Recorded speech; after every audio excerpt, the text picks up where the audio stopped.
Asnjë kohë, asnjë njeri, asnjë rrethon nuk mundet me nal mirësinë që Zoti do më ta dhanë edhe që ai ta ka caktuar ty.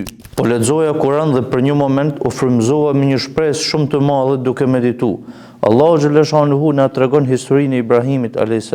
Unë po e lexoj në origjinal, po me ju po ndaj direkt përkthimet e ajeteve. Të dërguarit tan, pra melekët, i sollën Ibrahimit lajmin e mirë dhe i thanë: "Paqe mbi ty."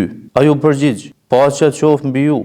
Dhe me të shpejt u solli atyre një veç të pjekur. Kur pa se ata nuk po i zgjasnin duart tek mishi, nuk i pëlqeu dhe ndjeu frikë prej atyre. Melekët thanë: "Mos u frikso, ne jemi dërguar te populli i Lutit."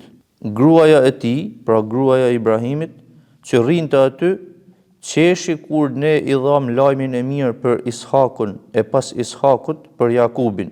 Ajo tha: "Ah e mira unë, a mos vallë kështu plak do të lind unë, ndërkohë që edhe burri im është plak?" Me të vërtetë kjo është diçka e jashtëzakonshme. Ata melekët thanë: "A mos vallë po çuditesh me urdhrin e Allahut? Mëshira e Allahut dhe bekimi i tij qofshin mbi ju, o pjesëtar të familjes. Me të vërtetë ai është i falendëruar dhe i lavdëruar." Në fakt, kur lexojmë këto ajete, mund të nxirren shumë mësime, por unë do të fokusohem te mirësia e madhe që i ka dhënë Zoti Ibrahimit a.s. Siç mësojmë nga historia e tij, ai ishte një njeri në moshë të madhe, por nuk kishte fëmijë. Unë po ju pyes edhe juve, në qoftë se ju do të ishit në një moshë të madhe pa fëmijë, a do të kishit akoma shpresë apo do ta humnit shpresën?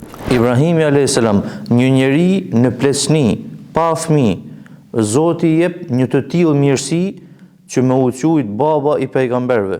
Prej tij dolën fise e popull dhe pas mijëra vjetësh hala përmendet për mirë. Këtu ka një mësim shumë të madh.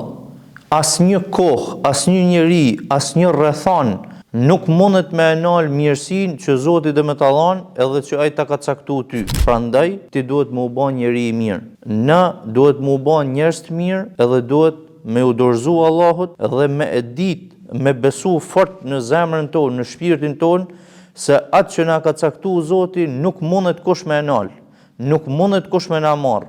Sa do që të kalojnë koha dhe si do që të jenë rrethonat, përsëri mirësia e Allahut që ka caktuar për ne ka më ardh e ka më na gjet.